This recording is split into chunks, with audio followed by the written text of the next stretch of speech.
Siempre nos ha llamado la atención la actitud de Jesucristo cuando expulsó a los mercaderes del templo. Vamos a reflexionar cómo Jesús muestra santamente indignado al ver esta situación en la que se encontraba el templo. Escuchemos.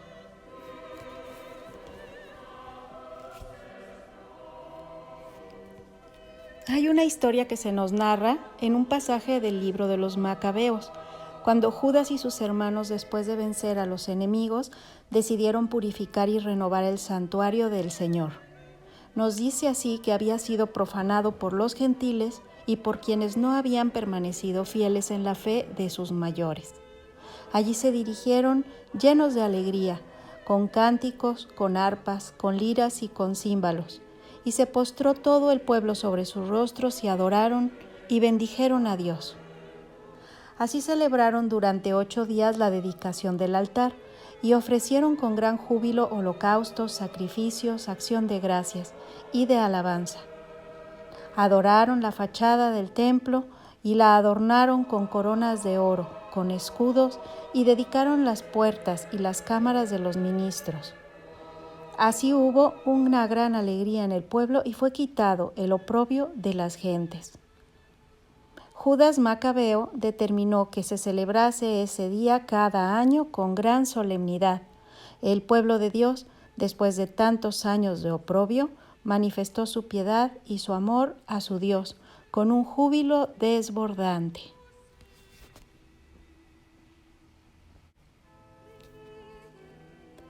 Y el Evangelio nos narra una situación similar, donde nos muestra a Jesús santamente indignado al ver la situación en la que se encontraba el templo, de tal manera que expulsó de allí a los que vendían y compraban.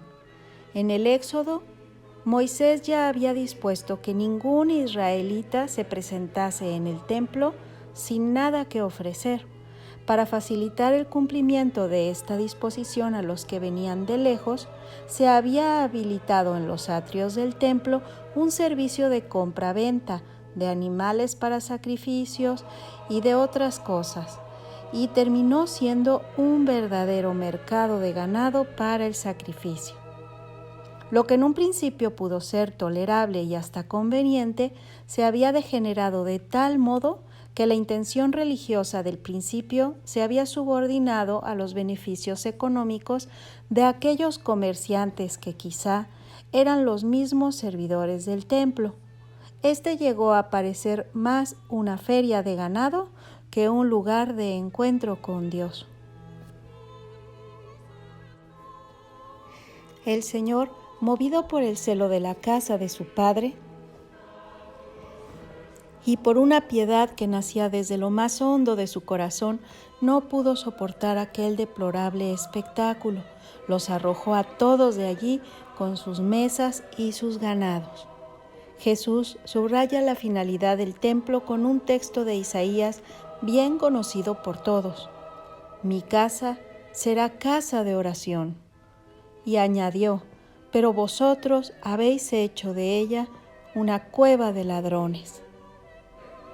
Quiso el Señor inculcar a todos cuál debía ser el respeto y la compostura que se debía manifestar en el templo por su carácter sagrado, como habrá de ser nuestro respeto y devoción en el templo cristiano, en nuestras iglesias, donde se celebra el sacrificio eucarístico y donde Jesucristo, Dios y hombre, está realmente presente en el sagrario.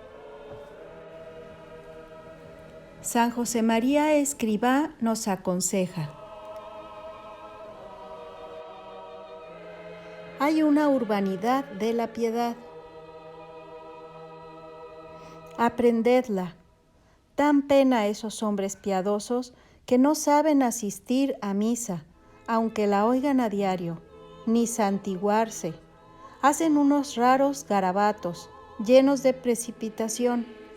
Al hincar la rodilla ante el sagrario, sus genuflexiones ridículas parecen una burla, ni inclinar reverentemente la cabeza ante una imagen de Nuestra Señora. Mi casa será casa de oración. ¿Qué claridad tiene la expresión que designa el templo como la casa de Dios? Como tal, hemos de tenerla. A ella hemos de acudir con amor, con alegría, también con un gran respeto como conviene al lugar donde se está, esperándonos el mismo Dios. Con frecuencia tenemos noticia o asistimos a actos y ceremonias de la vida política, académica, deportiva, una recepción, un desfile, unas olimpiadas, y se advierte enseguida que el protocolo hay una cierta solemnidad y no es superfluo. Estos detalles a veces mínimo, las precedencias, el modo de vestir, el ritmo pausado al andar, entran por los ojos y dan un acto en buena parte de su valor y de su ser a aquellos eventos. También entre las personas el cariño se muestra en pequeños pormenores, atenciones, cuidados. La alianza que se regalan los futuros esposos, unas y otras atenciones que no son las mismas si no fuese por amor, pero en ellas se manifiesta el amor. Es el rito sencillo que el hombre necesita para expresar lo más íntimo de su ser. El hombre que no es solo cuerpo ni solo alma, necesita también manifestar su fe en actos externos y sensibles, que expresen bien lo que lleva en su corazón. Cuando se ve a alguien, por ejemplo, hincarse con devoción ante el sagrario, es fácil pensar, tiene fe y ama a Dios. Ese gesto de adoración resultado de lo que se lleva en el corazón ayuda a uno mismo y a otros a tener más fe, más amor. El Papa Juan Pablo II señala en este sentido la influencia que tuvo en él la piedad sencilla y sincera de su padre.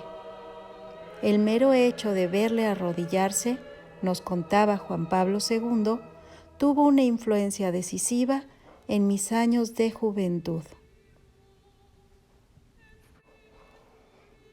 El incienso, las inclinaciones, las genuflexiones, el tono de voz adecuado en las ceremonias, la dignidad de la música sacra, los ornamentos y los objetos sagrados, el trato y decoro en estos elementos del culto, su limpieza y su cuidado, han sido siempre manifestaciones de un pueblo creyente.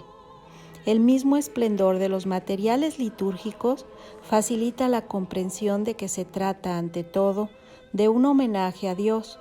Cuando se observa de cerca alguna de las custodias de la orfebrería de los siglos XVI y XVII, se nota cómo casi siempre el arte se hace más rico y preciso conforme se acerca al lugar que ocupará, la hostia consagrada. A veces desciende a pormenores apenas que se notan a poca distancia. El arte mejor se ha puesto en donde solo Dios estará y donde Él puede apreciarlo. Este cuidado hasta en lo más pequeño ayuda poderosamente a reconocer la presencia de Dios. Al Señor tampoco le es indiferente que vayamos a saludarle. Al entrar a una iglesia o el empeño por llegar a ser puntuales en la misa, unos minutos antes es mejor, antes de que comience, para hacer una reflexión. Y nos haremos una pregunta: ¿es para nosotros el templo el lugar donde damos culto a Dios? ¿Donde le encontramos con una presencia verdadera, real y substancial?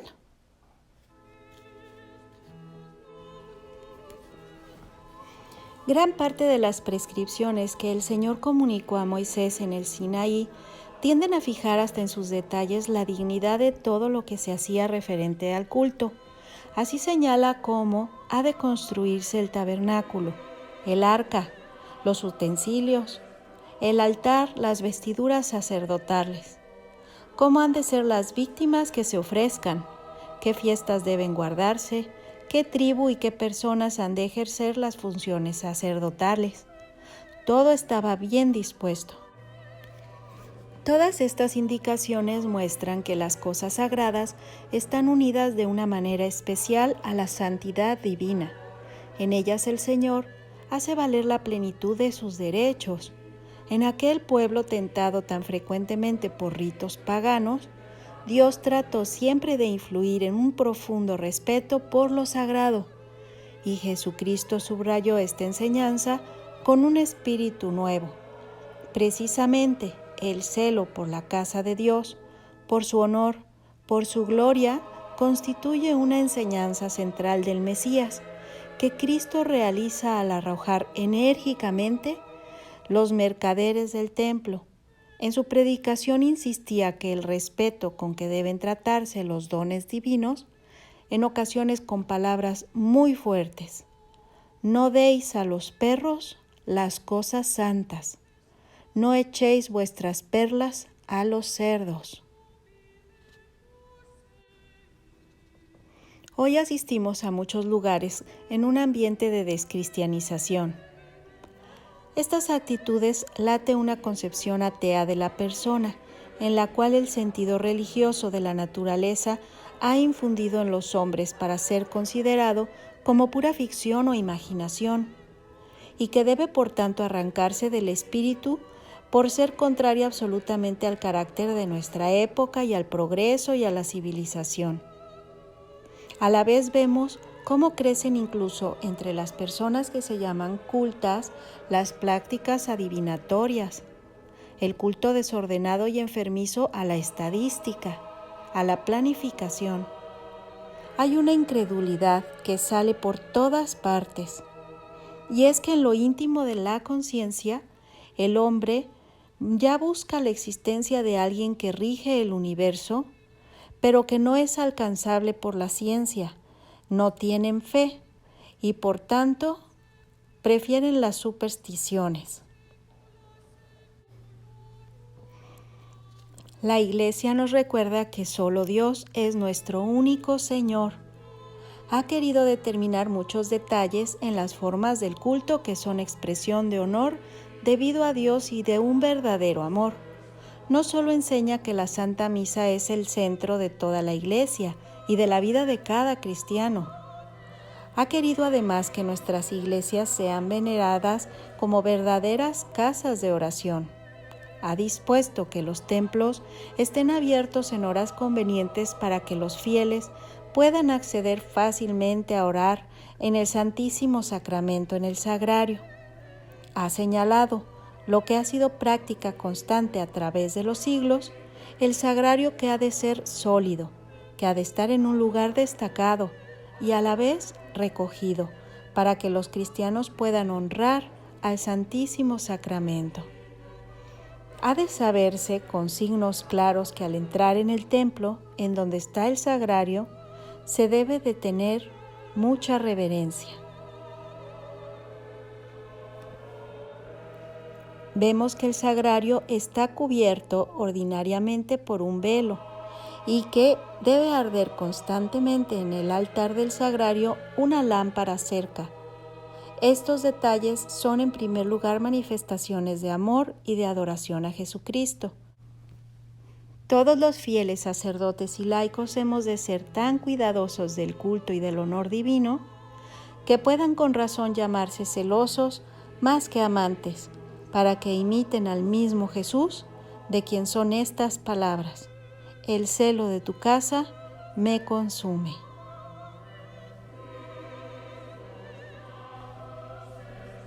Las reflexiones del libro Hablar con Dios de Francisco Fernández Carvajal nos ayudan a conocer más nuestra fe. Si te gustan, suscríbete y compártelas con quienes amas. Dios te bendiga.